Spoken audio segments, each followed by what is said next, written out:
Guess what? We have a special guest with us today. This is Mr. Coke, and he's going to read one of my favorite summertime stories.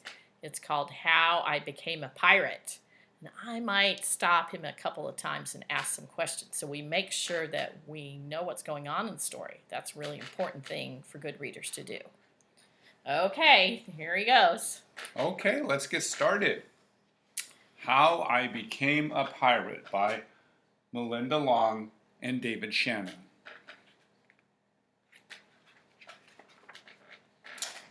Pirates have green teeth when they have teeth at all.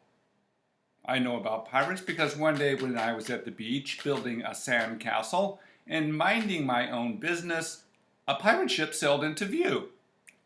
I knew what it was because its flag had a skull and crossbones on it, and because I could hear the pirates singing, "Hey ho, blow the man down," and they were a little off key. There's a sandcastle. Let's see if you can see the ship. There's the ship.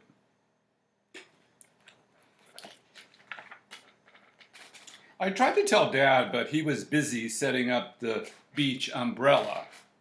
I tried to tell Mom, but she was busy slathering my baby's sister with sunblock.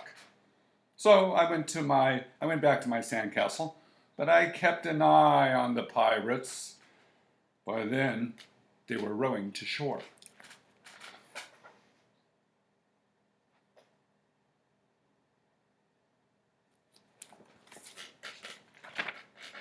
When they landed, the head pirate climbed out of the boat and yelled, "Ahoy there, matey! Be this the Spanish Main?" "No," I said, "this is North Beach." "Shiver me timbers," the pirate said. "We must have taken a wrong turn at Bora Bora." There he is, talking to the pirate. Oh, look, the pirate is a parrot. I'm surprised his parents haven't noticed that yet. What do you think? Doesn't that seem weird? Yes, but it sounds like they're very busy. So they're at the beach. There's a lot of things to do, so they have not noticed the pirates. It's understandable. I think we did a better job of that when we took our kids to the beach. He walked around my sandcastle. He looked at the moat and yelled back to his crew, "He's a digger, he is, and a good one to boot." "A good one to boot," the others agreed. "What be your name, matey?" the head pirate asked. "Jeremy Jacobs, sir," I told him. Oh boy, look at these pirates.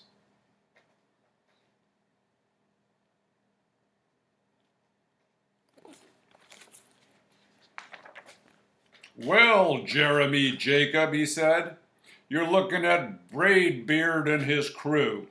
We've been needing a digger like yourself. We've a chest of treasure to bury." "Aye, treasure!" the others shouted. "You're coming with us," Braidbeard told me. I didn't think Mom and Dad would mind, as long as I got back in time for soccer practice the next day. Do you think he's scared? What do you think, Mr. Coke? Do you think he's scared of the pirates? He does not look scared in that picture, does he? He looks positively excited. Yeah. Even though the pirate has those green teeth and missing teeth. And the parrot looks also excited. No, he doesn't seem scared to me either. That's how I became a pirate. There he is on the boat, going back to the pirate ship. Yeah, he definitely doesn't look scared. Look at him. He looks like from Titanic. As soon as we were on board, Braidbeard showed me the chest of gold and jewels. "Gotta find a safe place for this here treasure. It's high time we're off," he announced. "We're off!" we all shouted. And then we set sail. Wow, what an adventure. Look at that treasure chest. It That looks is like a the Pirates lot of the of treasure. Caribbean at Disneyland.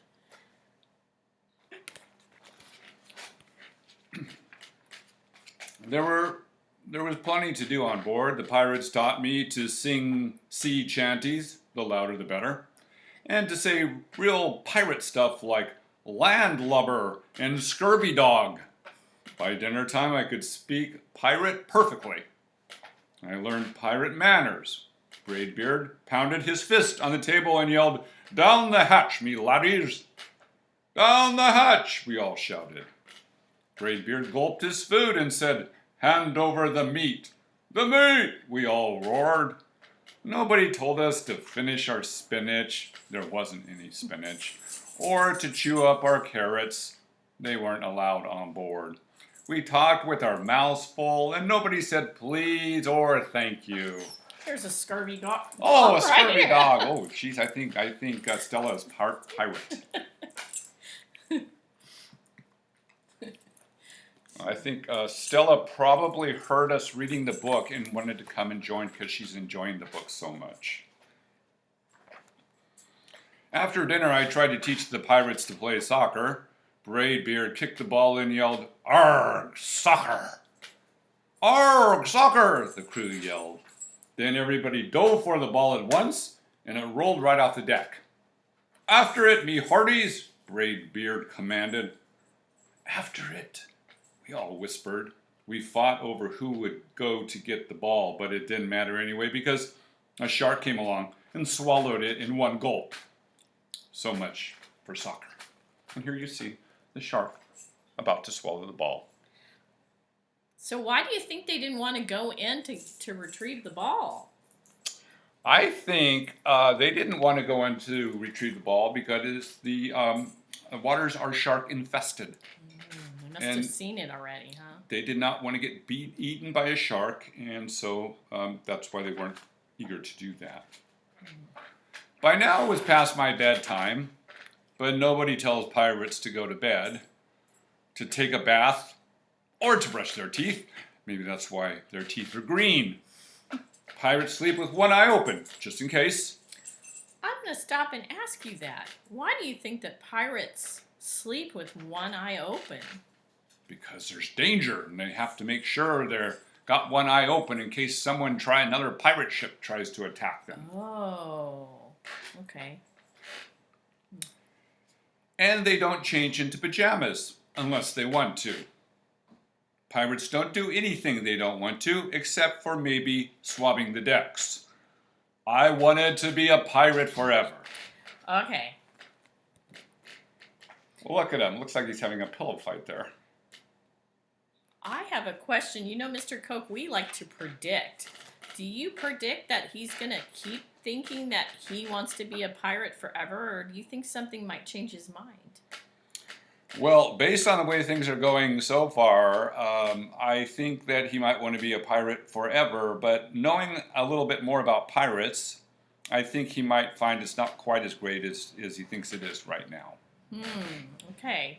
I wonder what you think.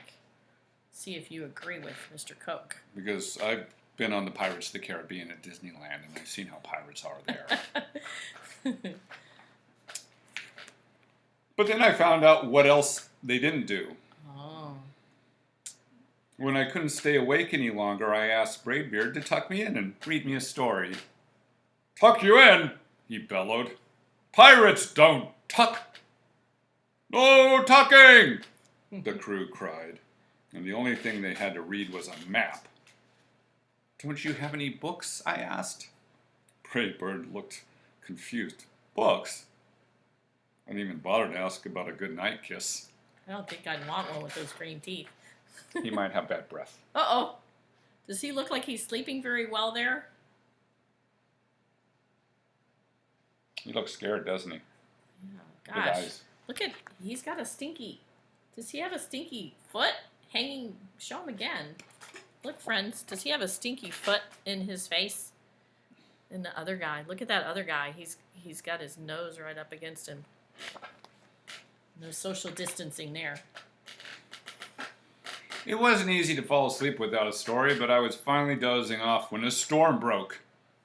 Thunder boomed and lightning flashed. I tried to hide under the covers as waves slammed up against the ship, but I kept falling out of my hammock. I couldn't find anyone in the cabin. They were all on deck. Lower the sails, Braidbeard shouted. Batten down the hatches. Everybody ran around yelling and lowering and battening. Nobody had time to sit close and tell me it would be over soon. Nobody even noticed me. I decided that I didn't want to be a pirate after all. Oh, he's already changed his mind. Wow, that looks really scary. A lot's going on there. Oh, you can see him peeking up through the hatch. Yeah. He looks very frightened. I think I would be very frightened too. Just then, flash, crash, crack. Lightning hit the mast and split it right down the middle. What do we all do now? Yelled one of the pirates. We'll have to turn back, called another. But the treasure, hollered Braidbeard.